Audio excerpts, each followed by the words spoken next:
నా పేరు గాయత్రి.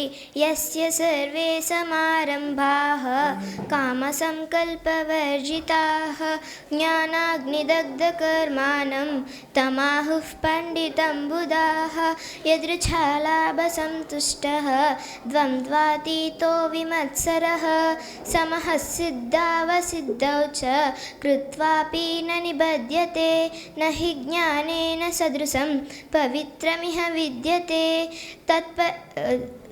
నహి జ్ఞానేన సదృశం పవిత్రమిహ విద్యతే తత్పరః సమ్యక్ తత్స్వయం యోగ సంసిద్ధః కాలేనాత్మాని విందతి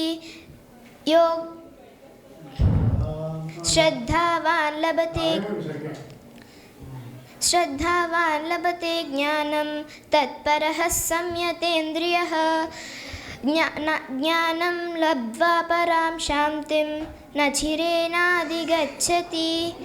అచిరేనాధిగచ్చతి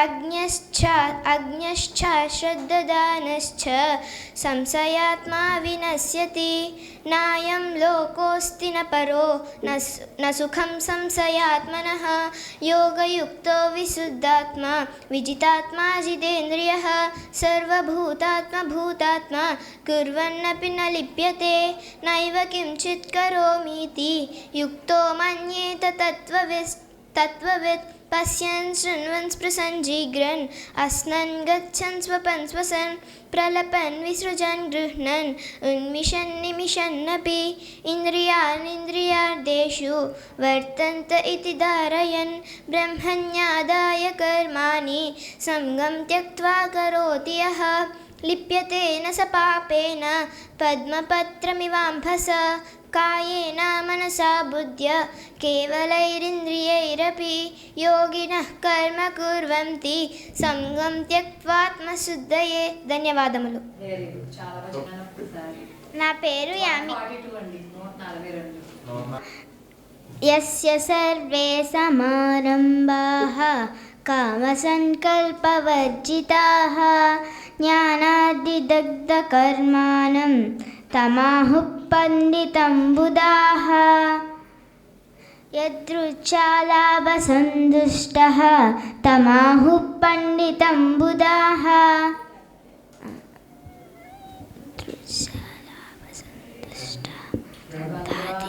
తో విమత్సరః సమః సిద్ధావసిద్ధౌ చ కుర్వన్నపి న లిప్యతే నైవ కించిత్ నహి జ్ఞానేన సదృశం పవిత్రమిహ విద్యతే తత్స్వయం యోగ సంసిద్ధః కాలేనాత్మని విందతి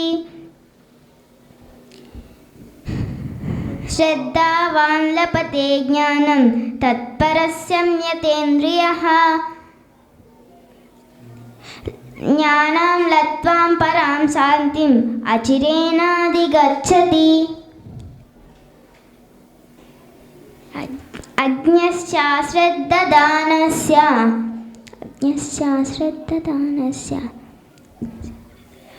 సంశయాత్మా వినశ్యతి నాయం లోకోస్తి న పరః న సుఖం సంశయాత్మనః యోగయుక్తో విశుద్ధాత్మా విజితాత్మా జితేంద్రియః సర్వభూతాత్మా గుర్వన్నపి న లిప్యతే నైవ కించిత్ కరోమీతి యుక్తో మన్యేత తత్వవి పశ్యన్ శృణ్వన్ స్పృశన్ జిఘ్రన్ అస్నన్ గచ్చన్ స్వపన్ శ్వసన్ ప్రలపన్ విసృజన్ గృహ్ణన్ ఉన్నిషన్నపి షన్నపి ఇంద్రియాణింద్రియార్థేషు వర్తంత ఇతి ధారయన్ బ్రహ్మణ్యాదాయ కర్మాణి సంగం త్యక్త్వా కరోతి యః లిప్యతే న స పాపేన పద్మపత్రమివాంభస కాయేన మనసా బుద్ధ్యా కేవలైరింద్రియైరపి ఇంద్రియాణింద్రియార్థేషు వర్తంత ఇతి ధారయన్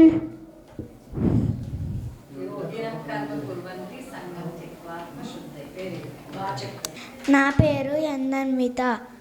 యస్య సర్వే సమారంభాః కామసంకల్పవర్జితాః జ్ఞానాపాయ సమాయుక్తా ప్రచారంజం చతుర్భుజం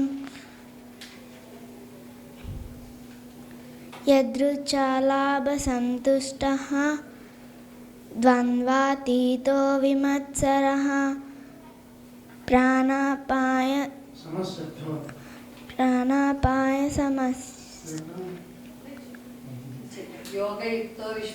యోగయుక్తో విశుద్ధాత్మా విజితాత్మా జితేంద్రియః సర్వభూతాత్మా భూతాత్మా కుర్వన్నపి న లిప్యతే నైవ కించిత్ కరోమీతి యుక్తో మన్వేత తత్వవిత్ పశ్యన్ శృణ్వన్ స్పృశన్ జిఘ్రన్ అస్నన్ గచ్చన్ స్వపన్ శ్వసన్ ప్రలపన్ విసృజన్ జుహ్నన్ ఉన్మిషన్ నిమిషన్నపి ఇంద్రియాణీంద్రియారేషు వర్తంత ఇతి ధారయన్ బ్రహ్మణ్యాదాయ కర్మాణి సంగం త్యక్త్వా కరోతి యః లిప్యతేన స పాపేన పద్మపత్రవివాంబసా కాయేన మనసా బుద్ధ్యా కేవలైరింద్రియైరపి యోగినః కర్మ కుర్వంతి సంగం త్యక్త్వాత్మశుద్ధయే.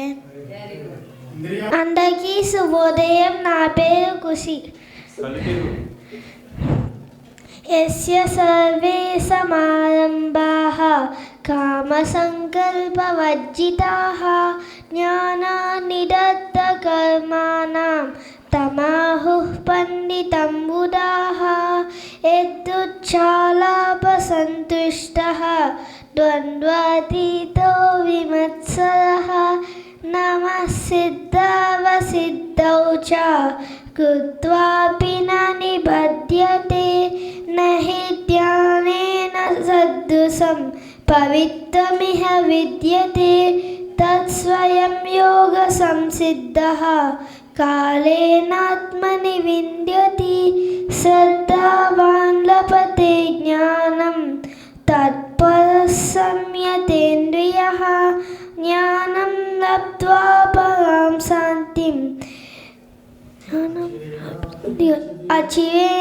అచిరేనాధిగచ్చతి అన్యశ్చ శ్రద్ధధానశ్చ సంశయాత్మా వినశ్యతి న్యాయం లోకోస్తి న పరో న సుఖం సంశయాత్మనః యోగయుక్తో విశుద్ధాత్మా విజితాత్మా జితేంద్రియః సర్వభూతాత్మా భూతాత్మా కుర్వన్నపి న లిప్యతే నైవ కించిత్ కరోమీతి యుక్తో మన్యేత తత్వవిత్ పశ్యన్ శృణ్వన్ స్పృశన్ జిఘ్రన్ అస్నన్ గచ్చన్ స్వపన్ శ్వసన్ ప్రలపన్ విసృజన్ గృహ్ణన్ ఉన్మిషన్ నిమిషన్నపి ఇంద్రియాణీంద్రియార్థేషు వర్తంత ఇతి ధారయన్ బ్రహ్మణ్యాదాయ కర్మాణి సంగం త్యక్త్వా కరోతి యః లిప్యతేన స పాపేన పద్మపత్రవిమాంబసా కాయేన మనసా బుద్ధ్యా కేవలైరింద్రియైరపి యోగినః కర్మ కుర్వంతి సంగం త్యక్త్వాత్మశుద్ధయే. నా పేరు వేదాంశి. యస్య సర్వే సమారంభా కామసంకల్పవర్జితా జ్ఞానాగ్నిదగ్ధకర్మాణం తమాహు పండితం బుధా యదృచ్ఛాలాభసంతుష్ట ద్వంద్వాతీతో విమత్సరః సమసిద్ధావసిద్ధి చ కృత్వాపి న నిబధ్యతే నహి జ్ఞానేన సదృశం పవిత్రమిహ విద్యతే తత్స్వయం యోగ సంసిద్ధ కాలేనాత్మని విందతి శ్రద్ధావాన్ లభతే జ్ఞానం తత్పర సంయతేంద్రియః జ్ఞానం లబ్ధ్వా పరాం శాంతిం అచిరేనాధిగచ్చతి श्रद्धानश्च संशयात्मा विनश्यति नायं लोकोऽस्ति न परो न सुखं संशयात्मनः योगयुक्तो विशुद्धात्मा विजितात्मा जितेन्द्रियः सर्वभूतात्मा भूतात्मा कुर्वन्नपि न लिप्यते नैव किञ्चित् करोमीति युक्तो मन्येत तत्त्ववित् पश्यन् शृण्वन् स्पृशन् जिघ्रन् अश्नन् गच्छन् स्वपन् श्वसन् प्रलपन् विसृजन् गृहन् उन्मिषन् निमिषन्नपि इन्द्रियाणीन्द्रियार्थेषु वर्तन्ते इति धारयन् ब्रह्मण्यादाय कर्माणि सङ्गं त्यक्त्वा करोति यः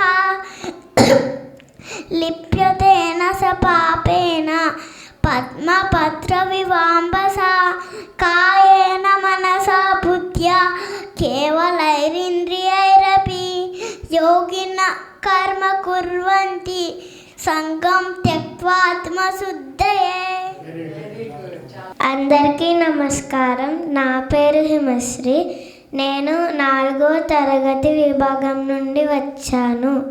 యస్య సర్వే సమారంభాః కామసంకల్పవర్జితాః జ్ఞానాగ్నిదగ్ధకర్మాణం తమాహు పండితం బుధాః యదృచ్ఛ్లాభసంతుష్టः ద్వంద్వాతీతో విమత్సరः సమః సిద్ధావసిద్ధౌ చ కృత్వాపి న నిబధ్యతే నహి జ్ఞానేన సదృశం పవిత్రమిహ విద్యతే తత్స్వయం యోగ సంసిద్ధః కాలేనాత్మని విందతి శ్రద్ధావాన్ లభతే జ్ఞానం తత్పరః సంయతేంద్రియః జ్ఞానం లబ్ధ్వా పరాం శాంతిం అచిరేనాధిగచ్చతి. అజ్ఞస్య శ్రద్ధదానస్య సంశయాత్మా వినశ్యతి నాయం లోకోస్తి న పరో న సుఖం సంశయాత్మనః యోగయుక్తో విశుద్ధాత్మా విజితాత్మా జితేంద్రియః సర్వభూతాత్మ భూతాత్మా కుర్వన్నపి న లిప్యతే నైవ కించిత్ కరోమీతి యుక్తో మన్యేత తత్వవిత్ పశ్యన్ శృణ్వన్ స్పృశన్ జిఘ్రన్ అశ్నన్ గచ్చన్ స్వపన్ శ్వసన్ ప్రలపన్ విసృజన్ గృహ్ణన్ ఉన్మిషన్ నిమిషన్నపి ఇంద్రియాణీంద్రియార్థేషు వర్ధంత ఇతి ధారయన్ బ్రహ్మణ్యాదాయ కర్మాణి సంగం త్యక్త్వాత్ కరోతి యః లిప్యతే న స పాపేన పద్మపత్రమిమాంబసా కాయేన మనసా బుద్ధ్యా కేవలైరింద్రియైరపి యోగినః కర్మ కుర్వంతి సంగం త్యక్త్వాత్మశుద్ధయే. ధన్యవాదాలు. అందరికీ నమస్కారములు. నా పేరు కే నిర్వాణి సాయి కార్తి. ఓం శ్రీకృష్ణ పరబ్రహ్మణే నమః. శ్రీమద్భగవద్గీత యస్య సర్వే సమారంభాః కామసంకల్పవర్జితాః జ్ఞానాగ్నిదగ్ధకర్మాణం తమాహుః పండితం బుధాః యదృచ్ఛాలాభసంతుష్టः ద్వంద్వాతీతో విమత్సరः సమః సిద్ధావసిద్ధౌ చ కృత్వాపి న నిబధ్యతే నహి జ్ఞానేన సదృశం పవిత్రమిహ విద్యతే తత్స్వయం యోగ సంసిద్ధః కాలేనాత్మని విందతి శ్రద్ధావాన్ లభతే జ్ఞానం తత్పరః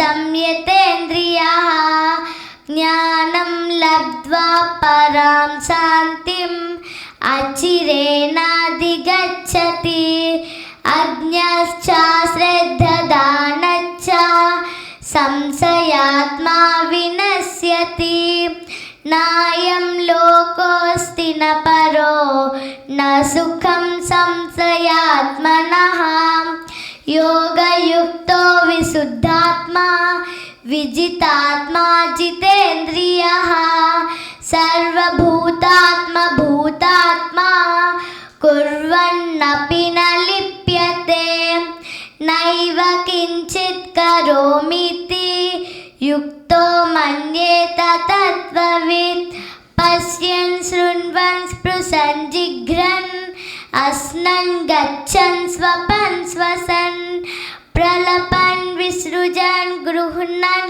उन्मिषन् निमिषन्नपि इन्द्रियाणेन्द्रियार्थेषु वर्तन्त इति धारयन् ब्रह्मण्याधाय कर्माणि सङ्गं त्यक्त्वा करोति यः लिप्यते न स पापेन पद्मपत्रमिवाम्भसा कायेन मनसा बुद्ध्या केवलैरिन्द्रियैरपि योगिनः कर्म कुर्वन्ति सङ्गं त्यक्त्वात्मशुद्धये ओम श्रीकृष्ण परब्रह्मणमस्तु।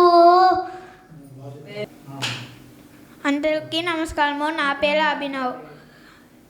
యస్య సర్వే సమారంభః కామ సంకల్పవర్జితాః జ్ఞానానితదర్థకర్మాణం తమాహుః పండితం బుధాః యద్లుచ్ఛాలాభసంతుష్టః ద్వంద్వాతీతో విమత్సరః समावसिद्धौ च कृत्वापि न निबध्यते न हि ज्ञानेन सदृशं पवित्रमिहि विद्यते तत्स्वयं योगसंसिद्धः काले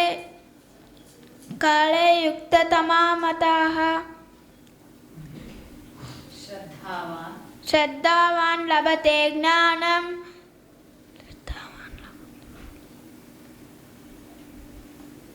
నా పేరు ఇందు.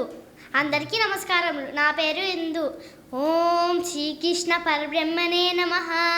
శ్రీమద్భగవద్గీత యస్య సర్వే సమారంభాః కామ సంకల్పవర్జితాః జ్ఞానాగ్నిదగ్ధకర్మాణం తమాహుః పండితం బుధాః యదృచ్ఛా లాభసంతుష్టः ద్వంద్వాతీతో విమత్సరः సమః సిద్ధౌ చ కృత్వాపి న నిబధ్యతే న హి జ్ఞానేన సదృశం పవిత్రం హ్య విద్యతే తత్స్వయం యోగ సంసిద్ధः కాలేనాత్మని విందతి శ్రద్ధావాన్ లభతే జ్ఞానం తత్పరః సంయతేం ప్రియః జ్ఞానం లబ్ధ్వా పరాం శాంతిం అచిరేణాతిగచ్చతి అజ్ఞాశ్రద్ధదానశ్చ సంశయాత్మా వినశ్యతి నాయం లోకోస్తి న పరో న సుఖం సంశయాత్మనః యోగయుక్తో విశుద్ధాత్మా విజితాత్మా జితేంద్రియః సర్వభూతాత్మా భూతాత్మా కుర్వన్నపి న లిప్యతే నైవ కించిత్ కరోమేతి యుక్తో మన్యేత తత్వవిత్ పశ్యన్ శృణ్వన్ సుసన్ జిఘ్రన్ అశ్నన్ గచ్చన్ స్వపన్ శ్వసన్ ప్రలపన్ విసృజన్ గృహణన్ ఉన్మిషన్ నిమిషనపి ఇంద్రియాణి ఇంద్రియాందేషు వర్తంతి ఇతి ధారయన్ బ్రహ్మణ్యాత కర్మణే సంగం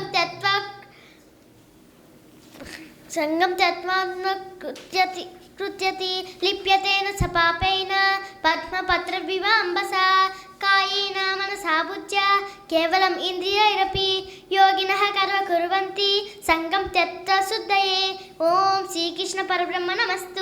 అందరికీ నమస్కారం. నా పేరు హరిచరణ్. ఓం శ్రీకృష్ణ పరబ్రహ్మణే నమః. శ్రీమద్భగవద్గీత యస్య సర్వే సమారంభాః కామసంకల్పవర్జితాః జ్ఞానాగ్నిదగ్ధకర్మాణం तमाहुः पंडितं बुधाः यदृच्छालाभसन्तुष्टः द्वन्द्वातीतो विमत्सरः समः सिद्धावसिद्धौ च कृत्वापि न निबध्यते न हि ज्ञानेन सदृशं पवित्रमिह विद्यते तत्स्वयं योगसंसिद्धः कालेनात्मनि विन्दति श्रद्धावान् लभते ज्ञानं तत्परः संयतेन्द्रियः ज्ञानं लब्ध्वा परां शान्तिम्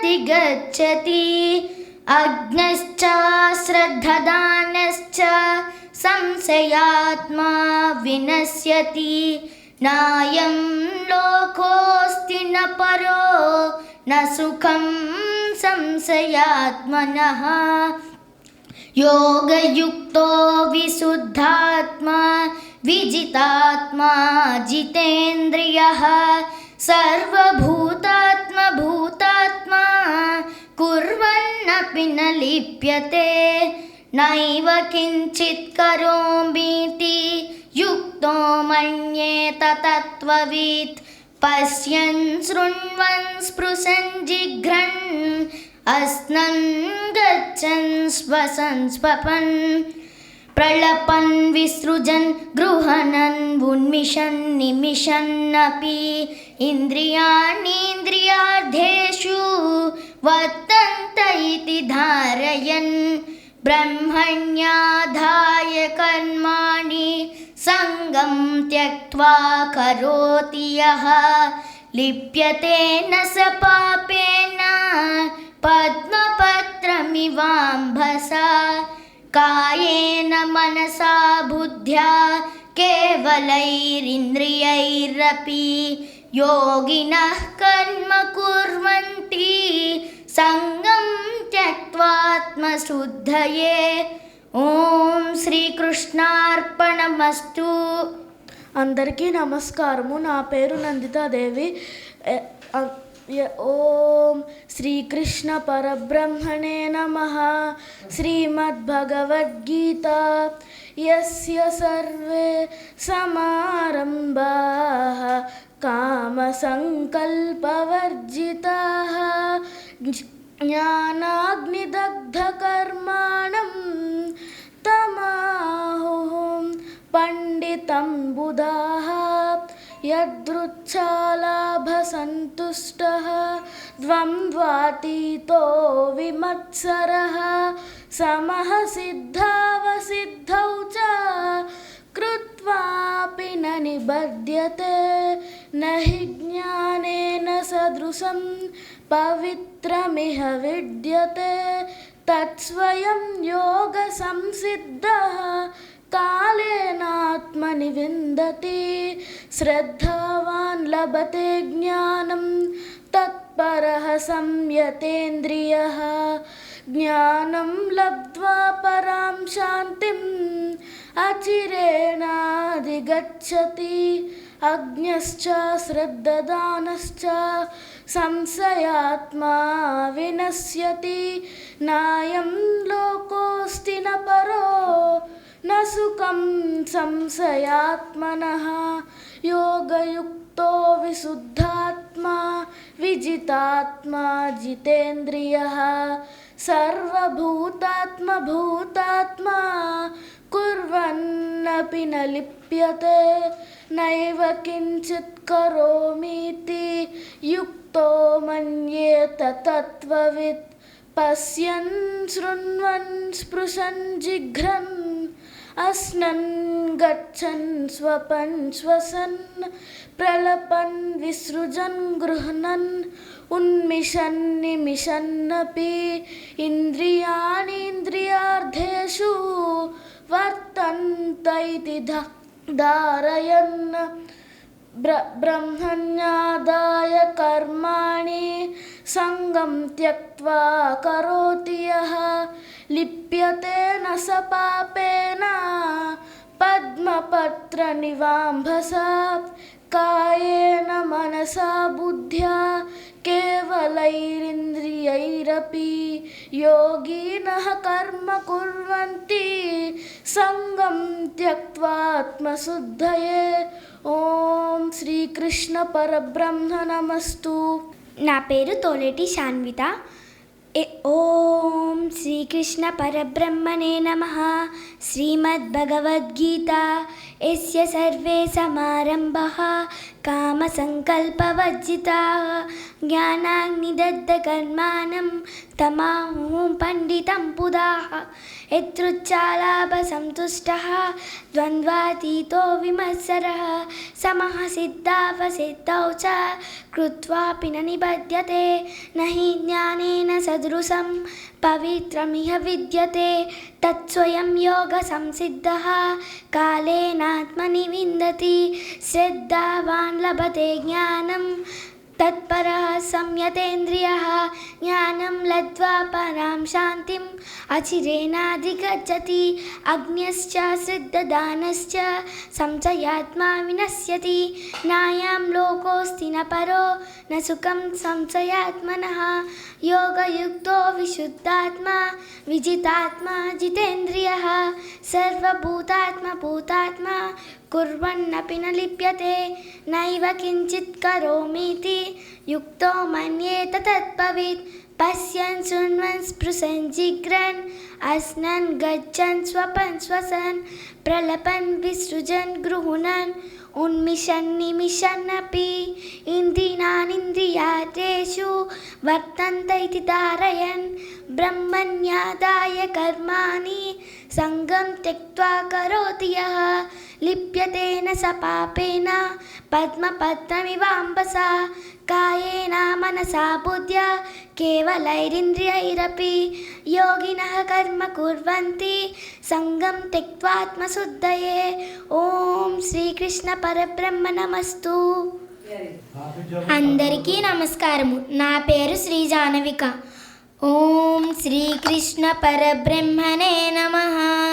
శ్రీమద్భగవద్గీత యస్య సర్వే సమారంభాః కామసంకల్పవర్జితాః జ్ఞానాగ్నిదగ్ధకర్మాణం తమాహుః పండితం బుధాః యదృచ్ఛాలాభసంతుష్టः ద్వంద్వాతీతో విమత్సరः సమః సిద్ధావసిద్ధౌ చ కృత్వాపి న నిబధ్యతే నహి జ్ఞానేన సదృశం పవిత్రమిహ విద్యతే తత్స్వయం యోగ సంసిద్ధః కాలేనాత్మని విందతి శ్రద్ధావాన్ లభతే జ్ఞానం తత్పరః సంయతేంద్రియః జ్ఞానం లబ్ధ్వా పరాం శాంతిం అచిరేణాధిగచ్చతి యజ్ఞాశ్చ శ్రద్ధదానశ్చ సంశయాత్మా